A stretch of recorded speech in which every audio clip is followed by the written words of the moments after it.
दोस्तों मैं हूं दीपेश। आज इस वीडियो में हम आईटीआई के सीट मैट्रिक्स के ऊपर चर्चा करने वाले हैं। यदि आपको आईटीआई में इस बार नाम लिखवाना है, उसके लिए एंट्रेंस आपने पास कर लिया है, काउंसलिंग के लिए आपको चॉइस फिलिंग करना है, तो सीट मैट्रिक्स को देखते हुए यदि आप करते हैं तो आपका चॉइस फिलिंग सटीक होता है और आपका ज़्यादा चांसेस बनता है कि फर्स्ट लिस्ट में ही आपका नाम आ जाए। इस लिस्ट से आपको ये भी मालूम चल जाएगा कि आपका कितना रैंक है, तो आपको कौन सा ट्रेड मिल सकने रहता है। आपको इसके बारे में आपको मोटा मोटी अंदाज उड़ जाता है। तो सीट मैट्रिक्स होता क्या, पहले यह समझते हैं हम लोग। देखिए, बोर्ड ने सीट मैट्रिक्स जारी करी है, तो सीट मैट्रिक्स का मतलब होता है कि किस कॉलेज में, किस कैटेगरी में, किस ट्रेड में कितना सीट है, इसकी जानकारी दी है। तो पूरे बिहार में जितने भी आईटीआई कॉलेज है, किस कॉलेज में किस किस ट्रेड में कितना कितना सीट है, किस कैटेगरी में, यह जानकारी आपको वो प्रोवाइड करा देते हैं। यदि आप जिस भी आईटीआई में नाम लिखवाना चाहते हैं, उसके लिए आप चॉइस करते हैं फिल और कॉलेज का सिलेक्शन करते हैं, तो आपके पहले जानना जरूरी है जिस भी ट्रेड को आप लेने जा रहे हैं, क्या उसका सीट वहां पे है आपके कैटेगरी में कि नहीं है। यदि सीट ही नहीं होगा तो आपका चॉइस फिल करना तो बेकार हो जाएगा, कोई काम का नहीं है। या मान लीजिए सीट बहुत ही कम है, आपका रैंक ज्यादा है, तब तो वहां के लिए अप्लाई करना बेकार हो जाएगा। तो सीट मैट्रिक्स समझने के बाद आपको बहुत आइडिया उठ जाएगा कि हमको कौन सा ट्रेड आगे लेना है, कौन सा ट्रेड के लिए हम एलिजिबल हो पाएंगे, ये चीज का अंदाजा आपको उठ जाएगा। तो सबसे पहले हम किसी एक कॉलेज को ले लेते हैं। देखिए, ये 52 यानी 52 पेज का सीट मैट्रिक्स है। ये हमारा टेलीग्राम चैनल है, यानी कि वैकेंसी सर्चर के नाम से टेलीग्राम चैनल है, उसमें दिया गया है। या फिर यदि व्हाट्सएप चैनल पे हमारा आप व्हाट्सएप के लिंक में जुड़े हुए हैं ग्रुप वगैरह में, वहां तो आप देख ही लिए होंगे। नहीं तो आप हमारे डिस्क्रिप्शन में व्हाट्सएप और टेलीग्राम दोनों का लिंक दिया हुआ है, वहां से आप ज्वाइन कर सकते हैं इन चीज़ों को। इसके बारे में ये जो फाइल है, पीडीएफ फाइल, ये 52 पेज का है, ये आपको वहां से मिल जाता है। नहीं तो आईटीआई के वेबसाइट पे आपको मिल जाता है, bcec.gov.in के ऊपर आपको वहां पे मिल जाता है। हम किसी एक कॉलेज के बारे में आज जिक्र कर लेते हैं, तो आपका मोटा मोटी सभी कॉलेज के बारे में आपको आइडिया लग जाता है। चलिए आगे में है कौन सा, ये गया, आईटीआई गया है। तो आईटीआई गया के बारे में ही हम लोग समझ लेते हैं। आप बिहार के किसी भी कॉलेज से आते हैं तो इसी तरीका का सीट मैट्रिक्स आपको सबको देखने के लिए मिल जाता है। आप इसी पीडीएफ में आप चेक कर पाएंगे। हम पहले क्या समझाते हैं, देखिए आपको आईटीआई गया कहां से कहां तक इसी पीडीएफ में सभी जो भी आईटीआई है सबका मिलता है। तो आप या तो यहां पे क्लिक करके सर्च कर सकते हैं आपका आईटीआई का नाम, नहीं तो स्क्रॉल करके नीचे आकर के आप वहां से चेक भी कर लेते हैं आपका जो भी आईटीआई जिसके अंतर्गत आप आते हैं। सभी जिले के जितने जितने आईटीआई हैं सबका लिस्ट में इसमें लिखा हुआ है। तो देखिए, यहां से लेकर के यहां तक जो है कुल आईटीआई गया गया लिखा हुआ सब में। ये हर जगह क्यों लिखा हुआ, सबका ट्रेड अलग अलग दिया गया है इस वजह से। इसमें कैसे लिखा हुआ है, नेम ऑफ इंस्टीट्यूट, यानी कि इंस्टीट्यूट का नाम, नेम ऑफ डिस्ट्रिक्ट, कौन सा जिला में आता है, तो ये गया जिला में आता है। ट्रेड का नाम, कौन कौन ट्रेड से है, और यहाँ पर एनसीबीटी एससीबीटी कौन सा है वो लिखा हुआ है, और ड्यूरेशन 1 साल का है कि 2 साल का वो, और इधर आपको कैटेगरी वाइज आपको सबका डिटेल्स मिल जाता है। हम आपको समझाते हुए चलते हैं। पहला देखिए, ट्रेड है आपका फीटर। फीटर क्या है, एनसीबीटी है, 2 ईयर का कोर्स है, सब लोग जानते हैं, नहीं जानते तभी जानिए आप। फीटर एनसीबीटी 2 ईयर का कोर्स होता है, जिसमें आईटीआई गया की बात करें तो जनरल में 46 सीट है, एससी में 19 है, एसटी में 1 ही सीट है, ईबीसी में 21 सीट है, बीसी में 13 सीट है, आरसीजी में 3 सीट है, ईडब्ल्यूएस में 11, कुल मिलाकर के 114 सीट है। ये फीटर की बात करें। इलेक्ट्रीशियन में इसी हिसाब किताब से आप देखेंगे तो 2 ईयर का कोर्स है एनसीबीटी, और सबका अलग अलग अब तक इसमें सीट है। उसी हिसाब से आपका टर्नर भी आपका 2 ईयर का है, मशीनिस्ट 2 ईयर का है, इलेक्ट्रॉनिक जो मैकेनिक है वो आपका यहाँ पर 2 ईयर का दिया गया, वायरमैन आपका 2 ईयर का है। इसके हिसाब से जो भी आपका है यहाँ पर ड्यूरेशन आप इसमें से देख पाएंगे। आपके कॉलेज में कोई ज़रूरी नहीं कि सबका शेयर जो भी ट्रेड यहाँ पर दिख रहा है वो आपका कॉलेज में हो ही या इतना ही हो। आपके कॉलेज में ज़्यादा भी ट्रेड हो सकता है, कम भी हो सकता है, बराबर भी हो सकता है, तो वो आपके कॉलेज का मैटर है। लेकिन हमको जो समझाना आज मेन टॉपिक है, मेन जो कंसेप्ट क्लियर करना है, वो अब हम डिस्कस करने जा रहे हैं इसके ऊपर कि क्या आपको कैसे दिमाग में सेट कराया जाए, इन चीज़ों के बारे में डाउट क्लियर किया जाए। लेकिन उससे पहले एक रिक्वेस्ट करना चाहेंगे, यदि आपको इसी तरीका का और वीडियो चाहिए आईटीआई या इग्नू या कोई वैकेंसी या कोई भी एडमिशन संबंधित, तो हमारे चैनल को सब्सक्राइब करिए, ताकि इसी तरीका का हम जो भी वीडियोस लाते हैं आपको कंसेप्ट क्लियर करने वाला होता है। चलिए आपको समझाते हैं मामला क्या होता है। जैसे मान लीजिए आप एक स्टूडेंट है और आपको फीटर ट्रेड लेना है, ठीक, और फीटर लेना है और आप कैटेगरी में कौन से आते हैं, जनरल आते हैं। आपका रैंक कितना है, आपका रैंक है 500, लेकिन इस ITI गया में जहां कि आप लेना चाह रहे हैं वहां पर सीट कितना है, 46। तो एनी हाउ है कि 46 बच्चा का ही इसमें एडमिशन होगा। लेकिन ऐसा ही नहीं सोच सकते आप कि टॉप से 1 से लेकर के 46 रैंक वाले को फीटर मिल जाएगा, ये नहीं है। क्योंकि कोई ज़रूरी नहीं कि टॉप जो 46 वाले सभी फीटर के लिए ही जाएंगे। किसी का इलेक्ट्रीशियन में जाएंगे, कोई वायरमैन में, कोई टर्नर में, कोई मशीनिस्ट में, ऐसे करके जाएंगे। तो वहाँ पे ज़रूरी नहीं कि 46 ही बच्चा का एडमिशन उसमें 1 से लेकर के 46 तक का होगा।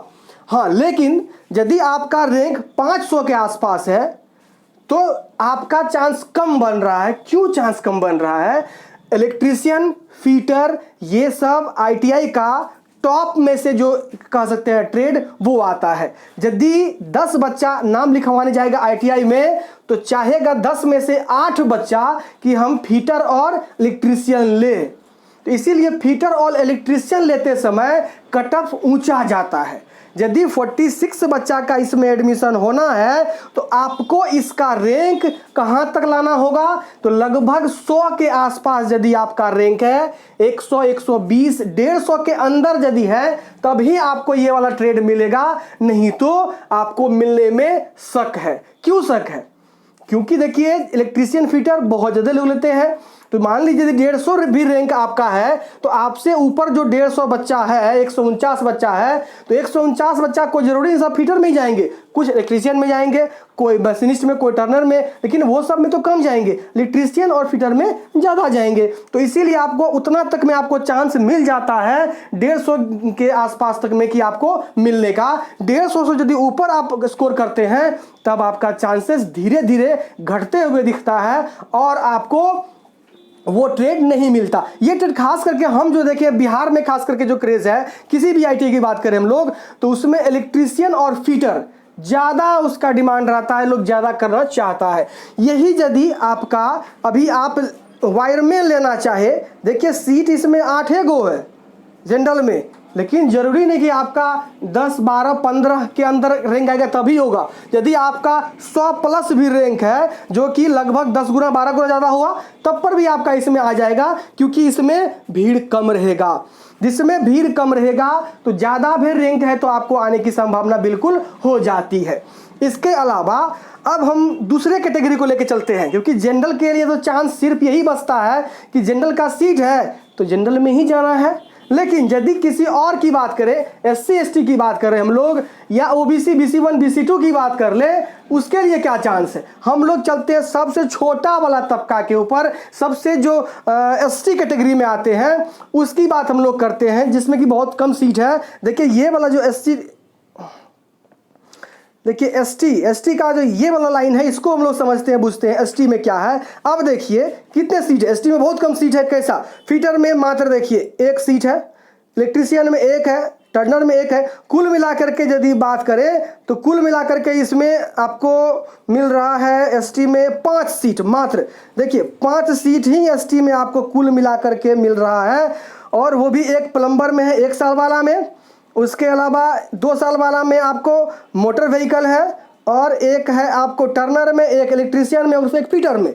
तो कुल मिलाकर के ST में 5 ही एडमिशन होना ST कैटेगरी के, उसके खुद के कैटेगरी से। लेकिन ST को क्या होता है, वह ऊपर वाले यानी कि जनरल के कैटेगरी को भी उसके सीट पर जा सकता है। अब हम लोग देखते हैं, क्या देखते हैं, यदि ST में किसी बंदा को सीट है 15 या 10, 12 तो उसको चांस कहाँ तक का है। अब यदि फीटर की बात करें, यदि एक सर्टेन, मान लीजिए आपका रैंक है 10, ST में आपका रैंक 10 है, तो आपसे ऊपर कितने बच्चे हैं, 9 बच्चे हैं। यानी कि आपके ऊपर जो भी 9 बच्चे हैं, 9 का तो एडमिशन होना है, लेकिन सीट कितना है इसमें, 5 ही सीट है। तो 5 ही का एडमिशन होगा, 4 तो और छट जाएगा। हाँ, लेकिन इसमें से क्या हो जाता है, कुछ बच्चे का जनरल में भी जो पोजीशन आता है, जब आप रैंक कार्ड निकालने जाएंगे, रैंक कार्ड निकाले होंगे, उसमें आपका यूआर का भी रैंक और आपके कैटेगरी का भी रैंक दिखाता है। यदि यूआर में यानी कि जनरल में भी आपका रैंक अच्छा है, मान लीजिए 100, 150, 200, 300 के आसपास का आपका रैंक आया है, तो आप जनरल के सीट पर भी जा करके आप ले सकते हैं, क्योंकि जितना मार्क्स रैंक जनरल का लड़का लाया है उतना आप भी ले आए हैं, तो वहां पे आप जनरल के सीट को भी ले आ सकते हैं, कोई दिक्कत नहीं है। तो एसटी को या फिर एससी को या BC2 BC1 को इस तरह का फायदा उठ जाता है कि यदि यूआर में ज़्यादा रैंक लाया है तो आप यूआर के सीट पर भी जाके एडमिशन ले लेते हैं। उस कंडीशन में आपके खुद के कैटेगरी का सीट खाली बचता है। तो यदि आपका रैंक 10 है तो आपका 10 रैंक तक का भी लोग का एडमिशन हो जाता है आसानी से। सीट भले ही 5 है लेकिन 10 रैंक का तक का भी हो जाता है। क्यों? क्योंकि आपसे जो ऊपर 9 लड़के हैं कहीं ना कहीं जनरल के सीट पर चले गए हैं, तो खुद का कैटेगरी का सीट तो बाकी रह गया, खाली रह गया, तो उसी सीट पर जो है वो लोग चले जाते हैं, उनका एडमिशन हो जाता है। यदि वैसे सिंपली बात करें हम लोग कि एसटी में या एससी में 2-3 गो सीट रहता है, आपका रैंक आता है 10+, तो आपको कहाँ से होने वाला है, जितना सीट होगा उतना ही तो बच्चा एडमिशन लेगा।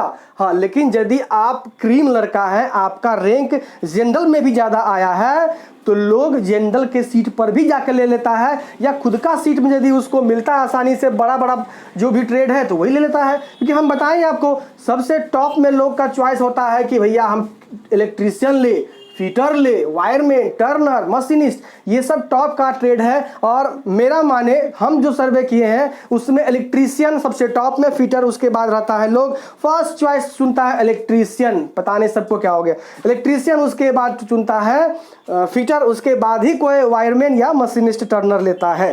तो यदि आप इलेक्ट्रीशियन या फिर आप फिटर लेने की सोच रहे हैं, तो जितना भी आपके कैटेगरी में सीट है, यदि उसका 4 गुना तक आपका ट्रेड है तब तो आपका वो ट्रेड मिल जाता है। यदि 4 गुना से ऊपर आपका ट्रेड है तो आपको फर्स्ट राउंड में आने की संभावना कम हो जाती है। सेकेंड राउंड तक का आपका वेट करने में हो सकता है, सेकेंड राउंड में आपका आ भी जाए, नहीं भी आए। हाँ, लेकिन आपको जो फिटर इलेक्ट्रीशियन के बाद की बात करें, टर्नर, वायरमैन, मशीनिस्ट, ये सब में आपको इजीली आ जाता है। इस सब में क्या होता है, जितना सीट है उसका यदि 6 गुना भी आपका आया है रैंक, तो भी आपको इसमें कॉलेज मिल जाता है, कोई बड़ी समस्या नहीं होती है। अब बात करते हैं 1 ईयर वाले की। तो यदि लोग को 2 ईयर वाला नहीं मिलता है तब जाकर के 1 वाला करता है, ऐसा सोच है 90% लड़के का। यदि उसमें से 100 लड़का भरे हैं तो 90% सोचते हैं कि 2 ईयर मिल जाए तो वही करेंगे। कुछ लोग सोचते हैं कि नहीं, हमको डिग्री सिर्फ चाहिए, तो कोई भी 1 साल करके निकल जाते हैं, काहे के लिए लंबा फंसेंगे उसमें हम लोग। या किसी को डबल डिग्री चाहिए तो कोई पहले से किया हुआ है तो सिंगल ईयर करके ही निकल जाते हैं वो लोग, ऐसे करके हैं। नहीं तो यदि आपको सिंगल ईयर वाले में जाना है तो आसानी होता है। वहाँ पे आप यदि जितना भी सीट है अभी वर्तमान समय में, जितना भी सीट है उसका यदि आप 10 गुना, मान लीजिए एग्जाम्पल के लिए, देखिए 1 ईयर वाला जो ट्रेड मान लीजिए वेल्डर का है, देखिए यदि इसमें आपका एससी में 5 सीट है, 10 गुना यदि 50वां रैंक भी आपका है तो ये आपको मिल जाता है। क्यों मिल जाता है? क्योंकि 5 सीट है और 50वां रैंक यानी कि 45 ज़्यादा, क्योंकि उस 45 में लड़के सभी में बढ़ते भी तो है। सब चाहते हैं इलेक्ट्रीशियन में, फिटर में आए, मशीनिस्ट में, वायरमैन में आए, इलेक्ट्रॉनिक मैकेनिक में आए। इस सब में जब नहीं आएगा तब आके नीचे आता है। तो यदि आप अपने चॉइस को यदि आप प्रेफर करते हैं 1, 2, 3 पोजीशन पे, तो पहले आपको मिल जाता है। लेकिन लोग क्या कर देता है गलती से, पहला चॉइस इलेक्ट्रीशियन, दूसरा फिटर, तीसरा मशीनिस्ट, चौथा वायरमैन, 5वां टेक्नीशियन। तो इन चक्कर में क्या होता है, उनका जो नंबरिंग टॉप से रहता है 4-5, वो लॉस कर जाता है। उसके ट्रेड को मैच करने के लिए उसके पास रैंक नहीं होता है। जब तक 5-6 नंबर पे सर्च करता है तब तक मालूम होता है कोई बंदा जो 1 नंबर लिया है 1 ईयर वाला, कोई नीचे वाला ट्रेड को, उसको मिल के सीट फुल हो जाता है, आपको नहीं मिल पाता है। तो इसीलिए जब भी आपको ध्यान देने वाली बात है, यदि आप जनरल में आते हैं तो इलेक्ट्रीशियन फिटर के लिए यदि आप जाएं जितना सीट है उसका 4 गुना तक यदि आप है तब इलेक्ट्रीशियन फिटर के लिए अप्लाई करें, नहीं तो 2 ईयर वाले में और सब भी तो है, उसको आप अपने 1 नंबर 2 नंबर चॉइस को आप कर ले। नहीं तो बहुत से बहुत 1-2 नंबर को ही आप बर्बाद करें इलेक्ट्रीशियन फिटर डाल करके। नीचे आपका रैंक के हिसाब से आप सोच करके कोई 1 ईयर वाला कोर्स, यदि रैंक ज़्यादा है तब, रैंक अच्छा है तो आपके लिए सब कुछ खुला है, आप कुछ भी ले सकते हैं। यदि आपको अभी भी समझ नहीं आई है तो आप मुझे अपना कैटेगरी और जनरल कैटेगरी और कैटेगरी कितना कितना किस में कौन सा रैंक आया है, आप कौन कैटेगरी के स्टूडेंट है, जनरल का रैंक क्या है और आपके कैटेगरी का रैंक क्या है, ये आप लेकर के मुझे आप सेंड करेंगे। हम आपको बता देंगे कि कौन सा आपको ट्रेड लेना उचित है, कौन सा नंबर 1 पे, कौन सा 2 पे, कौन सा 3 पे आपको देना उचित बनता है। दोस्तों आशा करता हूं कि ये सीट मैट्रिक्स आपको समझ आया होगा। यदि नहीं अभी आया, थोड़ा बहुत भी कहीं डाउट है तो मुझे कमेंट करिए, हम बता देंगे आपको। धन्यवाद।